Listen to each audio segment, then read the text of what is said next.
2 वर्षातला भाजपामध्ये गेल्यापासूनचा नितेश राणेचा रेकॉर्ड आहे की नितेश राणे जिथंही जातात तिथं घाण करून ठेवतात. तिथं हिंदू मुस्लिम या 2 समाजात तेढ निर्माण करण्याचा त्यांचा प्रयत्न असते. त्याच्यासाठी ते प्रक्षोभक विधानं करतात आणि त्यांचे प्रक्षोभक विधानं इतक्या खालच्या दर्जाचे असतात की त्यामुळं ते जिथं जिथं गेले तिथं तिथं FIR झाले आणि तिथं तिथं दंगली सदृश्य परिस्थिती तयार झाली, दंगली होण्याची शक्यता निर्माण झाली.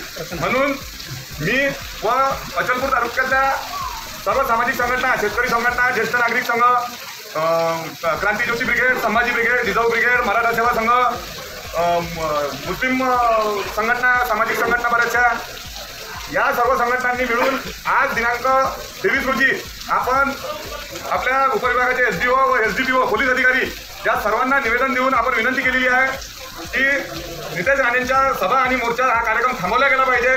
आमचं शहर अचलपूर शहर हे हिंदू मुस्लिम एकतेचं प्रतीक असणारं शहर आहे.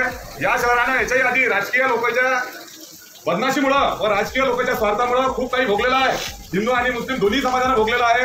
त्याच्यामुळं इथून पुढच्या पिढीला हे हिंदू मुस्लिम दंगली किंवा कोणताही विवादित भोग कोणाच्या वाट्याला येऊ नये, कोणाच्या भोगाला येऊ नये म्हणून आज सर्वांनी मिळून SDO साहेबांना निवेदन दिलेलं आहे व हे निवेदन शासनापर्यंत पोहोचून, प्रशासनापर्यंत पोहोचून नितेश राणेंना थांबवावं अशी अपील केलेली आहे. आणि आपल्या सर्व मीडियाच्या माध्यमातून मी प्रशासनाला आणि शासनाला हे सांगू इच्छितो की आज आपण काही लोक जमलो आणि निवेदन दिलं, निवेदन देण्यासाठी आलो आणि फोटो काढण्यासाठी आलो असा गैरसमज शासनानं प्रशासनानं करू नये.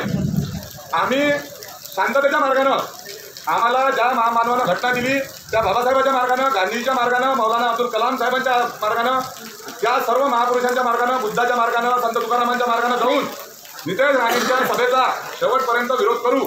त्यांची सभा जर झाली तर त्यांच्या सभेनं बिघडलेलं वातावरण शांत करण्यासाठी, शहराचं वातावरण दुरुस्त करण्यासाठी आम्ही ठिकठिकाणी सभा घेऊ.